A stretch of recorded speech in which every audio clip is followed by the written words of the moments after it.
Today, on Storm of Blood, we'll be looking at one of the strongest Blades of Khorne demon battalions in the battlefield, the Murderhost.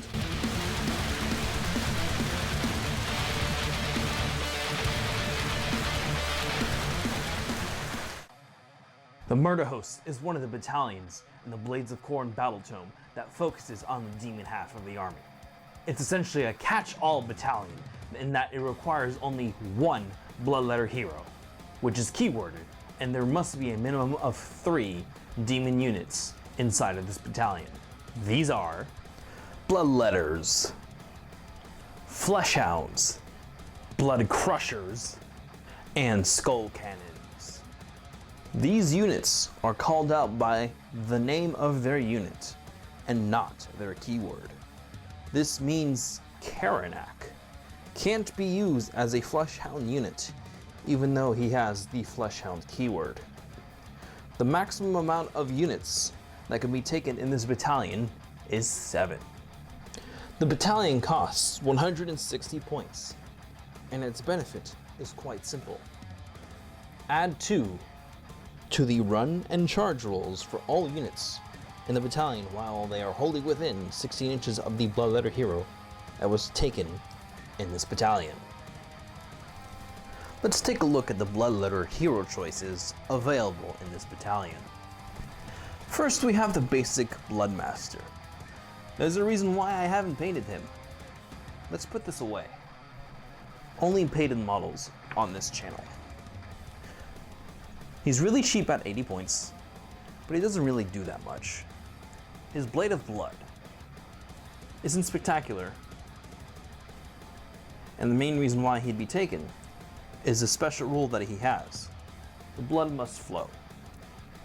After he attacks in the combat phase, he picks a bloodletter unit wholly within 12 inches of him, and if they are within 3 inches of an enemy unit, they can immediately fight, rather than following normal alternating combat rules.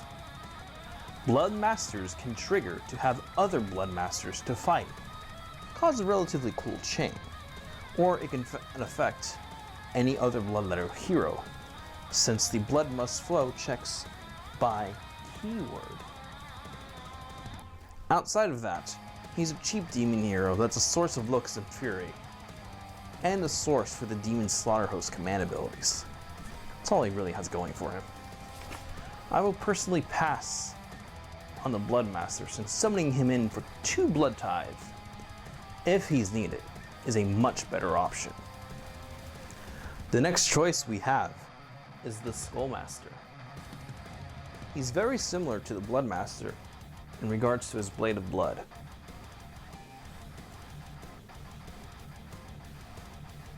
However, if he charges, he has a chance to do mortal wounds at the end of the charge move, thanks to Slaughterous Charge. He can also reroll all hit rolls when he charges with Slaughter and Ruin. Notice, this is not failed hit rolls, just hit rolls. This means that when rolling to hit, it's possible to do what's called Fish for 6s, where any hit roll that is not a 6 gets rerolled.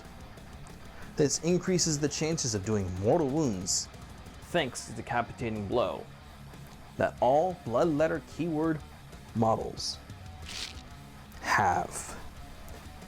He is faster, has more wounds, and a better save, thanks to being mounted on a Blood Crusher.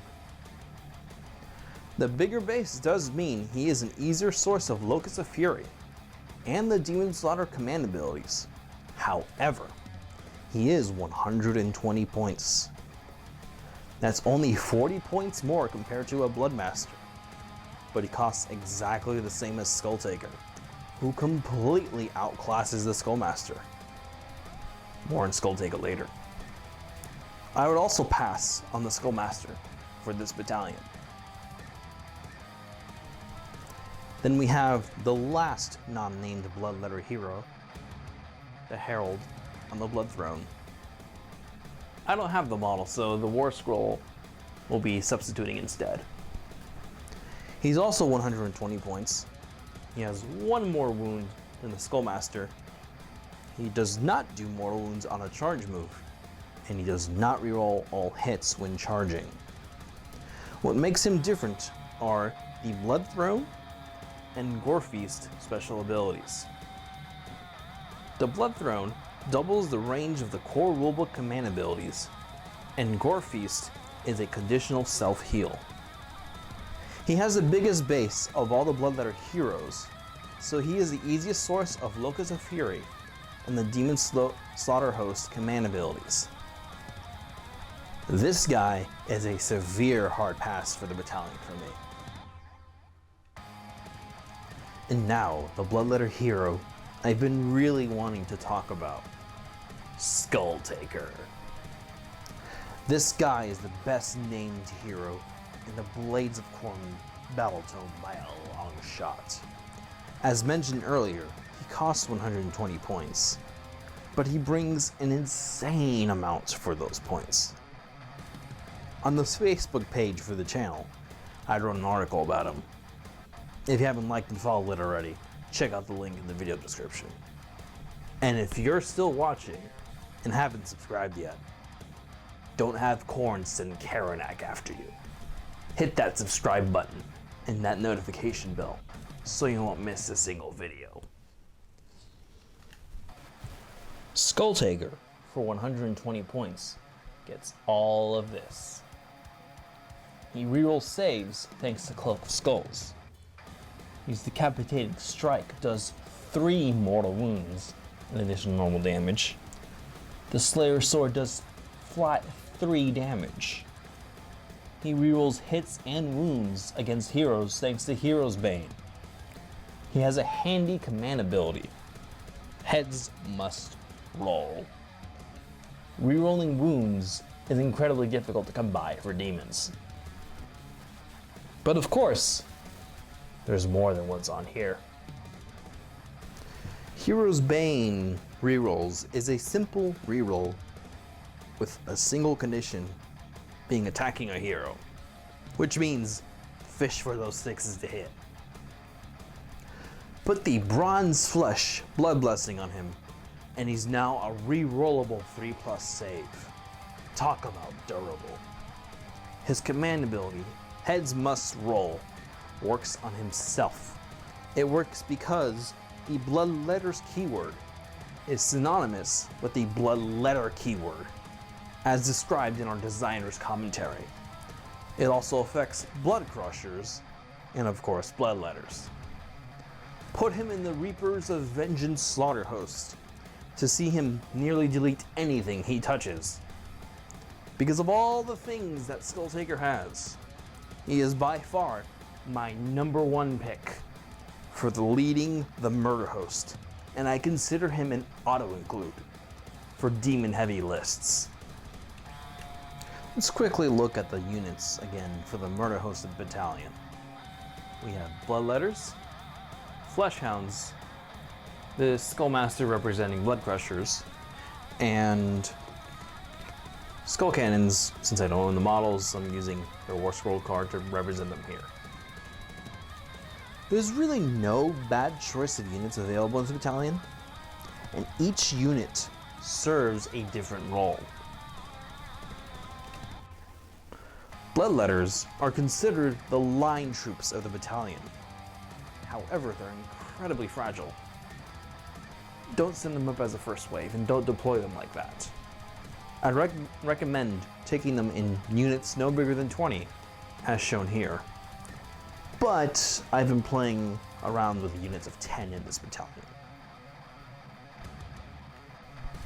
Fleshhounds are the actual front line for this battalion. This is because of their speed, and that they do the least amount of damage compared to the other units in the battalion. Of course, if they're going after chaff units, that's a completely different story. They have enough attacks that they should be able to get through most of them. They're great for grabbing objectives, and really like the +2 to run rolls. I'd recommend taking them in units of 5, since they're really cheap at that size, and their footprint is a tad too big at 10 models. I've added 5 more models to the Fleshhound unit just to show you what I mean. This is about the size of 6 Blood Crushers in terms of footprint. So this is a battalion unit and they're relatively speedy, so you don't really want them in this size. You should break this unit up into two units of 5. They'll fill more slots in battalion, they'll move around, grab more objectives, and the 1-inch coherency won't affect them that much. Blood Crushers are the interesting unit for this battalion. Again, I don't have a fully painted Blood Crusher unit available, so the Skullmaster is substituting in for them instead. They're the final wave for this battalion, and also the most durable at 4 wounds with a 4+ save.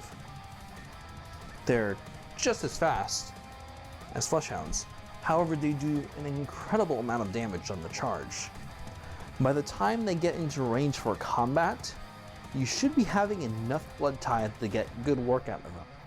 Options 3 and 4 on the blood tithe table are what really make them sing. More on that later. I take them in units of 6 for that juicy D3 mortal wounds per model in the unit when they charge. Do keep in mind their large footprint at this size, and there will be ways around this. For demonstration purposes again, here's the unpainted Blood Crushers. I apologize for that.